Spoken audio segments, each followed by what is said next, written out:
बे पासे मांखे अहम ख़बर ॾियूं पिया। अपोज़िशन वज़ीर आज़म ख़िलाफ़ बेतमादी जी रिथ क़ौमी असेंबली जे सेक्रेटरीट में जमा कराए छॾी आहे। ब्रेकिंग न्यूज़ आहे नाज़रीन, अवां सां शेयर कयूं पिया। अपोज़िशन मेंबरनि क़ौमी असेंबली जो इजलास घुराइण लाइ रिक्यूज़ेशन बि जमा कराए छॾी आहे।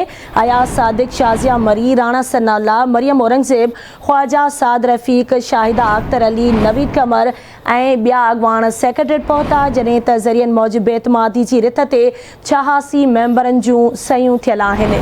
ब्रेकिंग न्यूज़ आहे, अवां सां शेयर कयूं पिया। अपोज़िशन वज़ीर आज़म ख़िलाफ़ बेतमादी जी रिथ क़ौमी असेंबली जे सेक्रेटरीट में जमा कराए छॾी आहे। तफ़सील मालूम कंदासीं। इस्लामाबाद मां आवाज़ जो ब्यूरो चीफ क़ुर्बान बलोच असां सां लाइन ते मौजूदु आहे। क़ुर्बान, इन हवाले सां कहिड़ा तफ़सील आहिनि? अपोज़िशन वज़ीर आज़म ख़िलाफ़ बेतमादी जी रिथ क़ौमी असेंबली जे सेक्रेटरीट में जमा कराई आहे।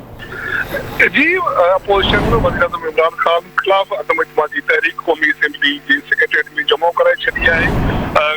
अपोज़िशन जे सां लाॻापियल जेके पार्लियामेंट्री जेके नुमाइंदा हुया उहे क़ौमी असेंबली सेक्रेटरीट पहुता, जिन वज़ीर आज़म इमरान ख़ान ख़िलाफ़ अदम इत्मीदी तहरीक जी जेका कापी आहे उहा जमा कराई। उन सां गॾु क़ौमी असेंबली जो इजलास हलाइण जे लाइ रिक्यूज़ेशन बि जमा कराई आहे। शाज़िया मरी, सादिक, राणा सनाउल्लाह ऐं ॿिया अॻवान हुते पहुता।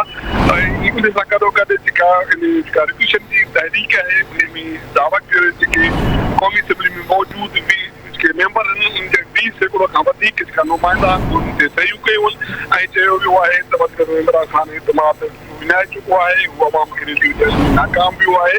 तंहिं करे ज़रूरी आहे त उहो इतमाद जो वोट हासिल करे ऐं अपोज़िशन उन ते अदम इत्मीद जो इज़हार करे थी।